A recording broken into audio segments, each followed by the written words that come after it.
friends. Welcome to We Are Not Broken. I am your host, Dr. Christie Wylde, and it's been a minute since I've sat in this chair and talked to you guys, and I miss you. I miss you so much. Our last episode with Jade Lore about ritual abuse and childhood trauma stemming from that, it was heavy. I'm going to be really honest with you. It was heavy, and it took a little bit of a toll on me, and not in a feel sorry for me way or you should be worried about me kind of way, but just in a way that holding space for the malevolent decisions of others, it has an impact. And one of the things I'm realizing in my practice and my work with survivors is that we really need to normalize and hold more space for the ways we navigate as survivors, the ways we navigate the world. And that means acknowledging that things that might seem or feel manageable for others might take extra time for us. And so I gave myself a little bit of my own medicine and took a little, I would say it was not an intentional break. It was more like, I don't know what I'm going to sit here and talk to you guys about, so I'm just not going to fake it. I'm going to wait. And I would say that waiting was worth it. What I want to talk today about is something that I would say I hadn't really considered as a concept until a client brought this to me as a goal for them in the work that we were going to do together. And it's the concept of sovereignty. Yeah, sovereignty. I'm not sure if you're familiar with that phrase. It only gets used really in a handful of places in our world. And I think there's a reason for that I will get into later. But for now, I just want to start with the concept of sovereignty and why I think it's actually so vital for trauma survivors to be working toward. So sovereignty in and of itself is the concept that you are whole in your own self, that you have authority, you have the ability to make decisions, you have discernment. Excuse me. I think we talk a lot about it in terms of nations or people groups or tribal communities, where it's you're a sovereign nation, which means you are financially able to take care of the needs of that community or that nation, that people group, and you make all your own decisions. You exist without the resources of people outside of your community, or you know how to discern navigating those resources and getting the resources that are best for your people group. So when this client brought this concept to me, I sat with it for a bit, and the thing that came immediately to the surface was that sovereignty is about living in right relationship. And I'm crediting my business coach with that right relationship concept. That was a conversation they and I had for my professional facing podcast for the naturopathic medicine community. And we talked a lot in that conversation about being in coming back to right relationship. And I think sovereignty is very much about coming into right relationship with yourself, with your family of origin, your family of choice, with your community, with your finances, with the aspects of your life that are important, your health, your sex life, all the other determinants of health, your home, your city. What else was on my list? Everything, anything you have a relationship with. And some of those things you might not realize you have a relationship with, but you do. You're in relationship with so many things, the natural world. You have a relationship with that. Even if you're one of those people who are ooh, I don't like going outdoors, that is your relationship. Your relationship is that you don't have a relationship. And really, actually, to peel back that layer, it's actually that you're ignoring your relationship. That's actually what that means, because we are all in relationship to the natural world simply by being alive and living on this earth. So if you're one of those people that's I don't like going outside, it's well, then your relationship is avoidance. Okay.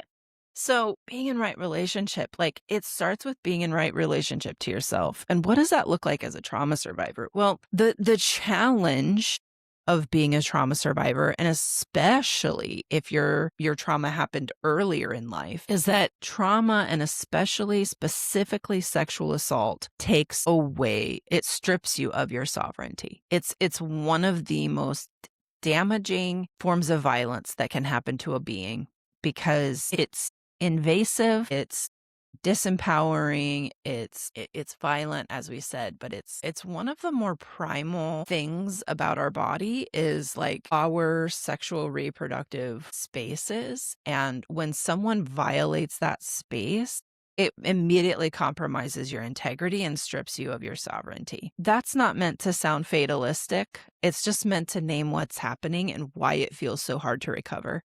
Okay, so what I want you to know first and foremost is that recovery is possible. And especially if you're working with someone like myself who's creating a highly individualized space for you and moving with you at your pace. Okay, so I just want to put that out there. When you're a child and this happens to you, okay, let me back up. The thing about sovereignty, I mentioned discernment, right? Discernment is one of those things. And discernment is not something you can just pick up overnight. Discernment is the ability to look at a situation and assess it for its potential, for its probability, for its possibility, for its current present moment, for all those things. And internally, what you're doing with discernment is you are attuning and you're calibrating. What do I mean by that? Attuning, you are literally standing there and tuning into all the facets of that moment, that space, the people. And then when you're calibrating, you're like,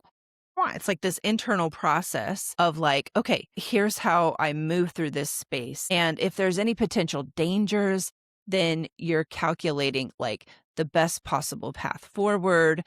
If the worst case scenarios happen, you have a list of resources you can draw on. This is all happening like in a flash. It's not like you're sitting there going, and plotting out, a strategy for 30 minutes. When you are a sovereign being, you have that discernment honed. You can do all of that within seconds. What happens with trauma and specifically sexual assault is that it disrupts your ability to do all those things. And so you move into a situation unable to attune to it, unable to fully discern what's going on. And I call this PTSD pinballing, where you're just kind of banging around. You have no idea when you move into a situation what you should be looking out for. What are the potential outcomes of this moment? What are the possibilities? How probable is it that those possibilities are going to happen? Your ability to do that is severely diminished, if not taken away. And the reason childhood sexual assault is all the more damaging is because you're actually supposed to be learning those skills as a child, as you're growing. Okay. So in a timeline where you have a healthy set of parents or caregivers and you're able to be attuned to by them and you're able to be guided and reinforced and shown these moments, you actually have someone who models that for you, who models that moment of going, ooh, this might be a tricky situation. We need to think about this, this, and this. They help you look both ways when you're crossing the road because they're helping you understand where danger presents itself and how to navigate that, how to steer clear. That takes years. We still see people in those situations who go to college and still are underdeveloped in those areas. So it takes a long time. And when you have childhood sexual assault, often by those caregivers, not always,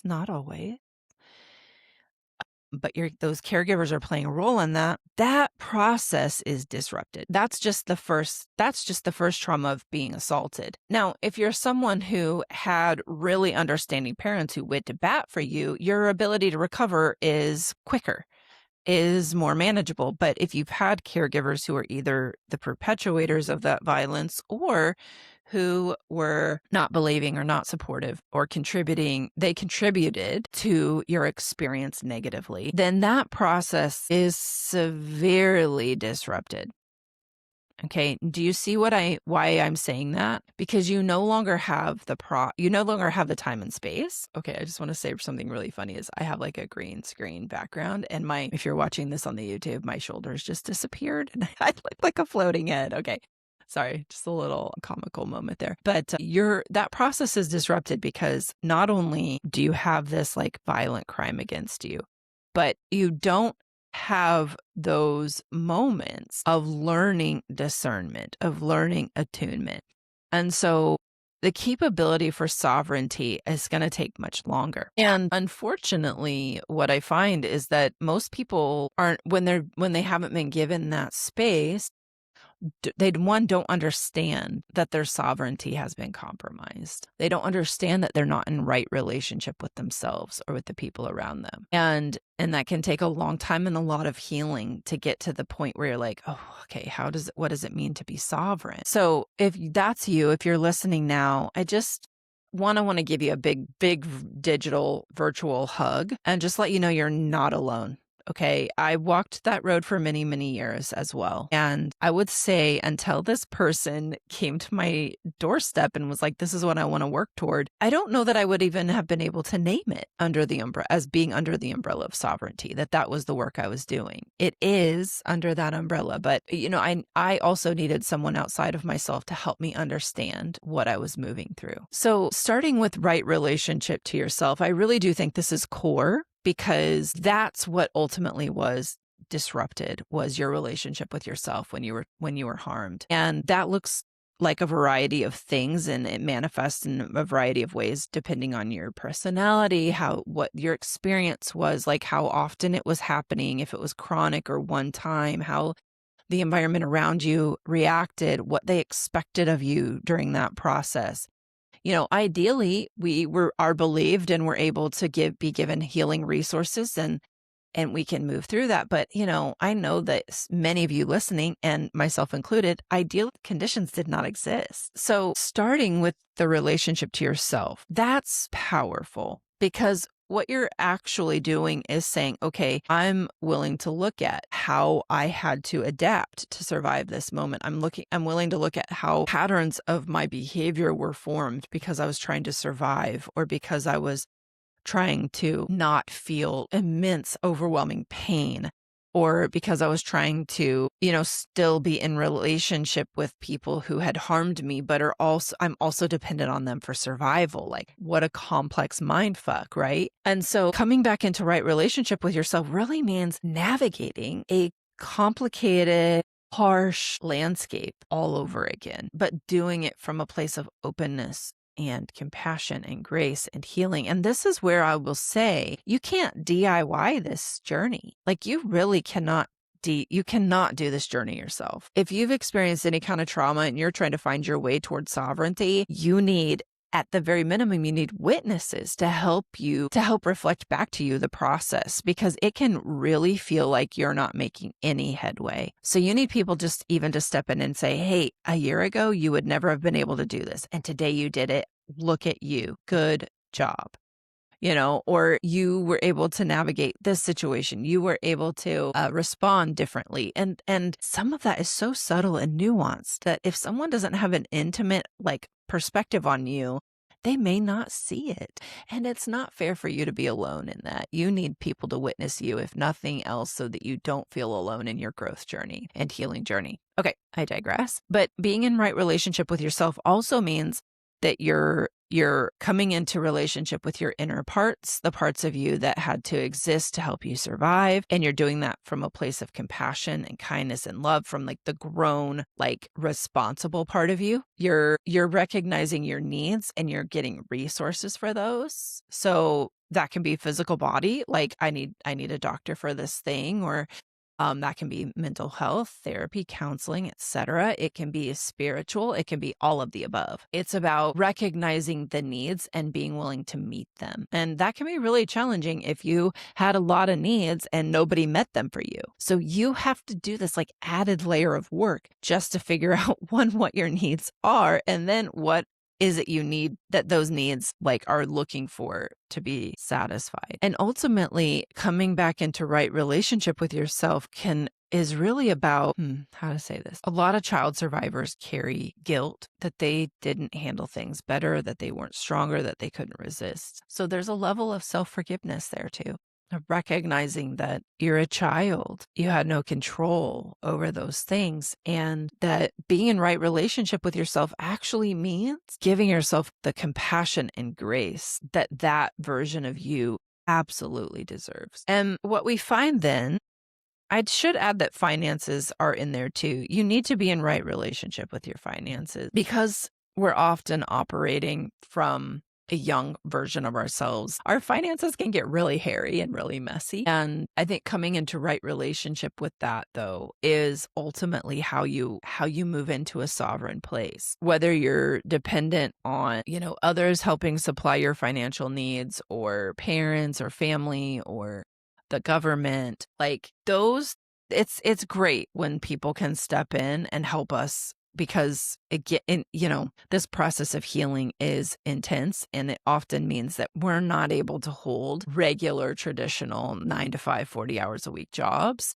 So it's great when other people can step in, but the over reliance on that, it's actually disabling you from getting to a point where you're a sovereign being. And so I do just think it's really important to acknowledge that the financial component, and that might be making you sweat right now. I will say there are points in my journey that if someone was saying, part of your healing, your trauma is coming into right relationship with your finances, it probably would have made me sick to my stomach. So whatever experience you're having right now, just know it's valid. And I can appreciate where you're coming from. Then you cycle out to like right relationship with like people outside of you. And I'm going to start with family, because a lot of our trauma comes from family members, whether that's the primary trauma or the secondary traumas of not being believed, not being supported, not being held. Having a right relationship with them is also crucial. Okay.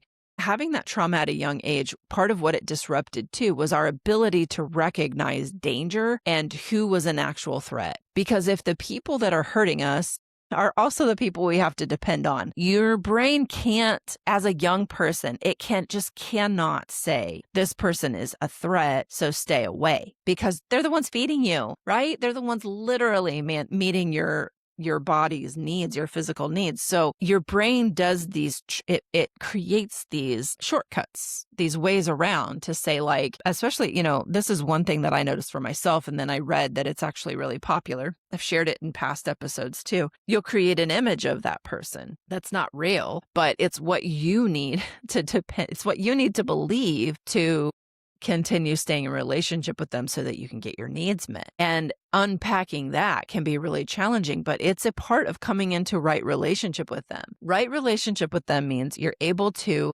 see them for who they are in this present moment. And that means that you're seeing them for like their potential for harm, or you're seeing them for their patterns of abuse, or you're seeing them for their inability to support you when things are challenging, et cetera, et cetera, et cetera. Why is that important? Well, if you depend on the wrong people and you stay connected with them, your healing process is severely stunted. It just is, because your nervous system isn't safe. Your nervous system never has the experience of feeling actually safe. And if your nervous system isn't safe, then the parts of you that need to come forward for healing are not going to do that. As long as they recognize danger, they're not going to come forward to be healed. So when you come into the part of the reason that healing is so dependent on right relationship with others is that if those people are still introducing threat into your sphere, you're not going to be able to heal fully. Okay, so let's look at family, coming into right relationship with family. Does that always mean that you're cutting someone off? No, because relationships are complex, just like we are complex.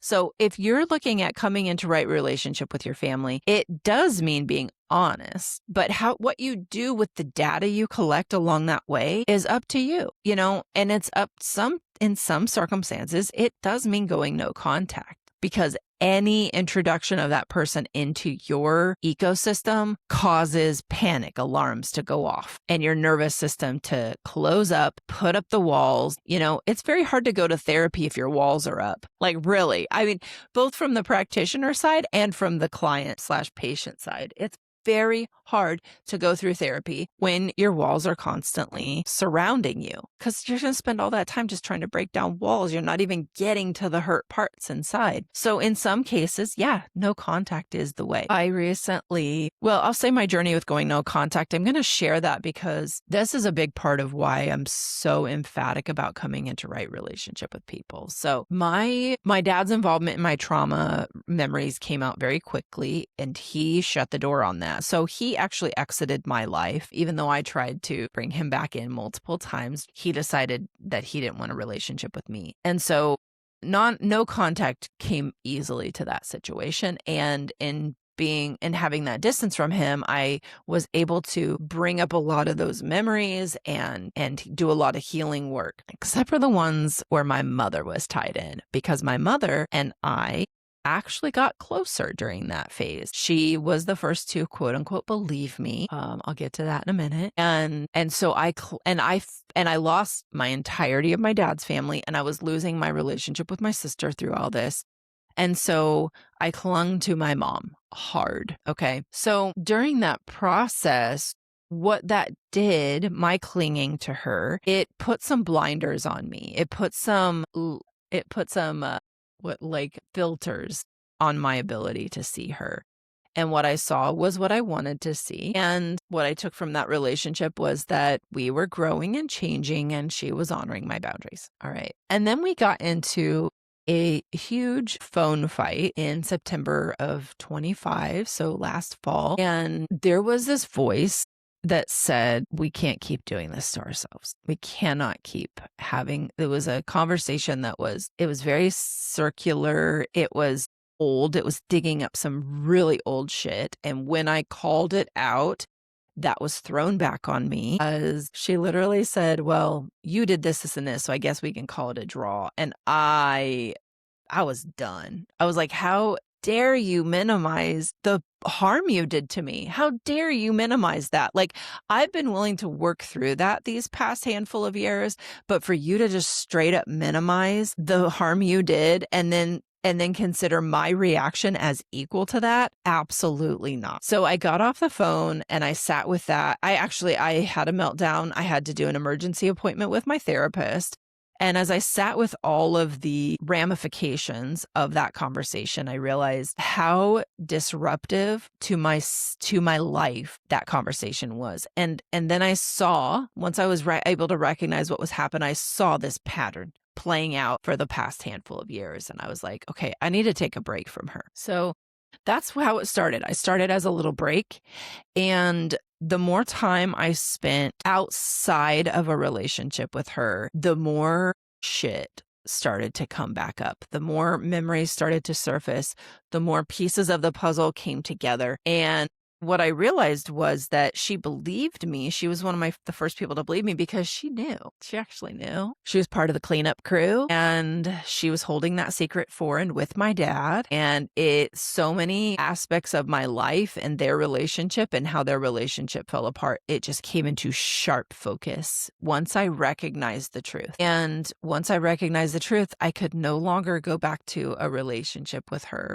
that was intimate or vulnerable in any way. My trust just went out the window. And so for me, right relationship with my mom was seeing all of this for what it is, and then assessing, is this a person I want to be close to me? Is this a person I trust with my family or my child? And that answer was hard no. Like, my whole body was like, absolutely not.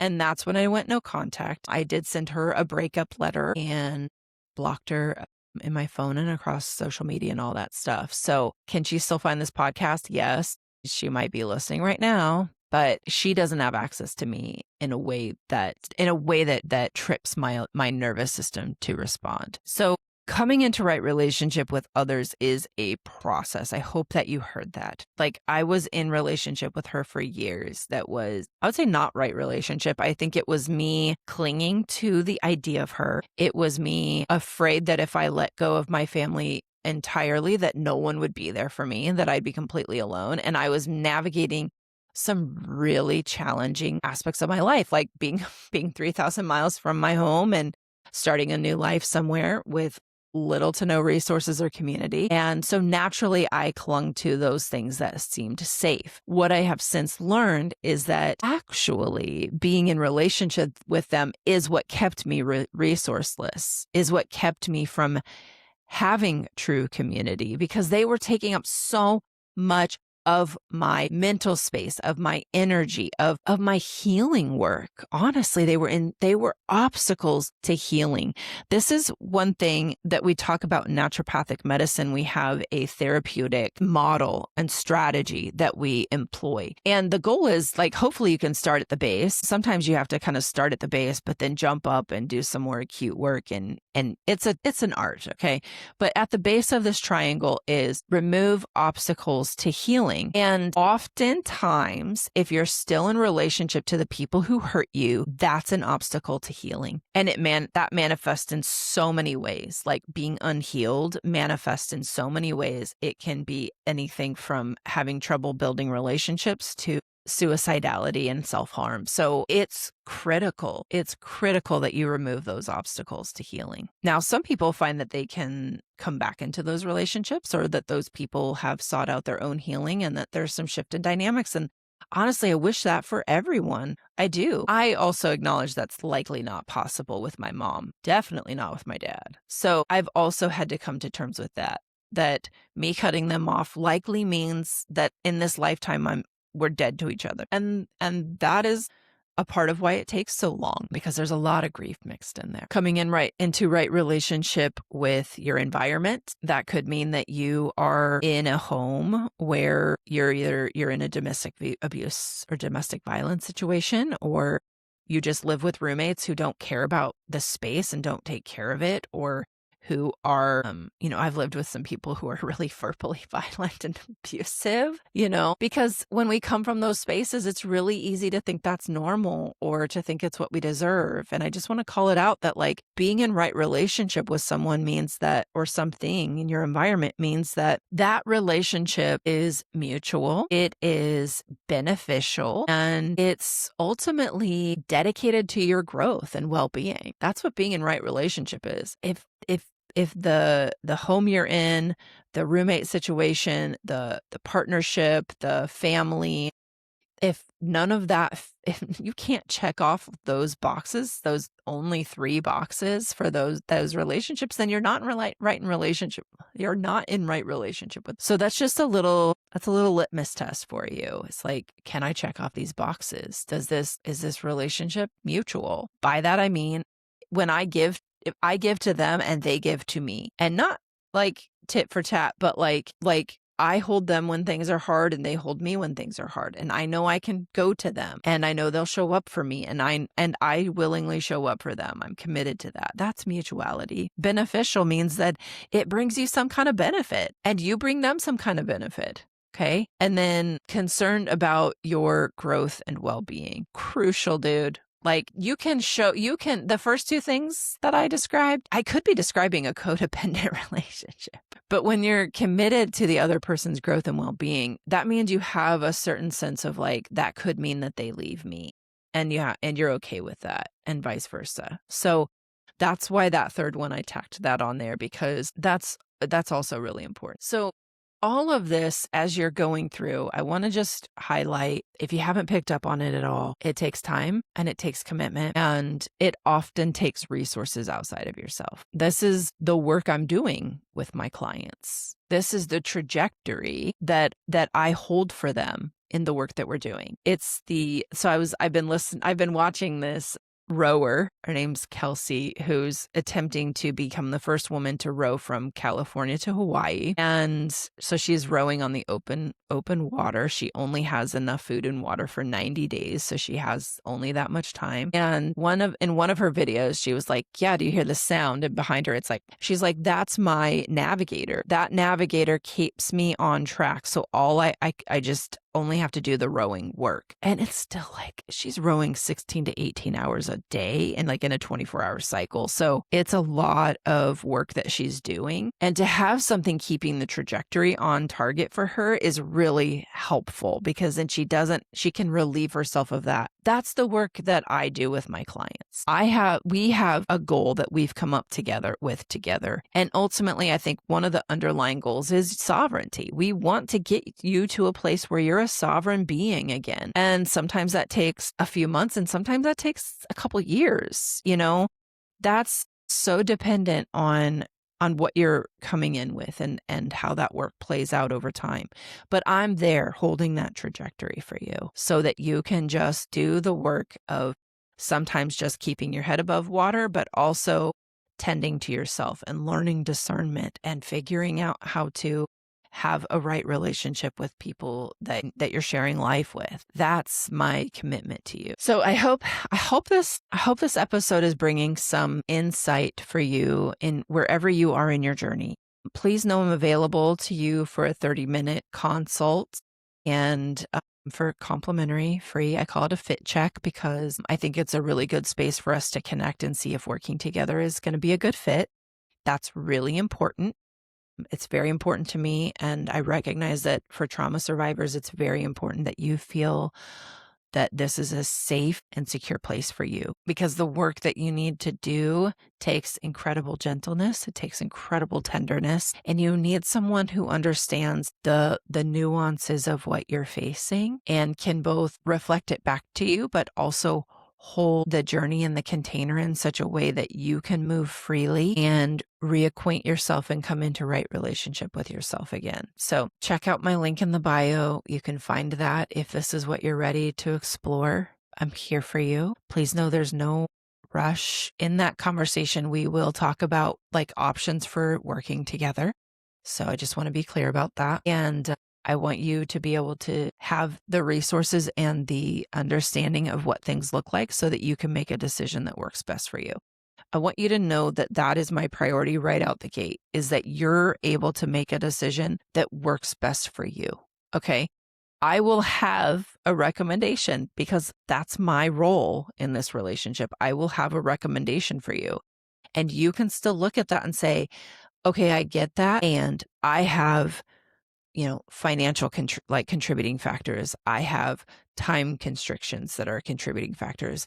I have other bills to pay. Like I need to take it at a slower pace because I know myself and I just can't go too fast. Like, yes, I'm here for all of that. I am here to support you. And I have preconceived containers, but once you and I step into that container, it's inherently immediately unique, and we will form it together so that it is a space where you can do the unique healing work that you need to do. All right. Thank you so much for listening. Please give us a follow. If this is your first episode, welcome. We love having you here. Feel free to share this with a friend, colleague, coworker, family member that you think it might benefit. This podcast is essentially my free offering to the trauma community. I want you to have something tangible that you can connect with, that can help you wherever you are in the healing journey, wherever you are in your financial capabilities. But I do, as I've mentioned, offer one-on-one support as well. And that's a highly individualized, unique container. We meet for an intake and follow-up. And sometimes that's all people want. They just want okay, you've given me kind of an assessment of my life situation and some tools, and I'm going to go and see what I can do with those. That's awesome. And then I have, depending on the support you need to kind of implement those things, I have weekly options that start with 3 months, 6 months, and 12 months. And then I have bi-monthly and monthly memberships as well. So there's something there for everyone depending on what your needs are. And like I said, if it doesn't feel like a good fit, there's no pressure. There's absolutely no pressure. I'll follow up with you until you tell me, no, thank you. But I'm not going to pressure you into working with me. I don't feel like I'm a trauma survivor too. In case you aren't aware of any of my story, I have a lot of trauma too. And I am very aware of those people who are just trying to sell me something versus those people who are offering me an intentional, thoughtful, relational approach. So just know that I am always trying to stay on that end of the spectrum. And I really believe in your ability to heal and recover. And that's what drives my work, is that I really believe you can do this, and that you might need some extra support and that you might need some safe spaces to do that. But you do have the capability within you to do that. So I'm in your corner. But all that to say, the podcast is my free offering to the community. So please, please, please share it. Please like and subscribe. Please go join my newsletter. I share different kinds of things there. Not just things that I'm offering, but some wisdom or advice around health and healing. And it's, as a friend said recently, it's pretty juicy. So highly recommend. All right, I'll stop rambling. Thank you so much for listening to We Are Not Broken. I am your host, Dr. Christie Wylde. Until next time.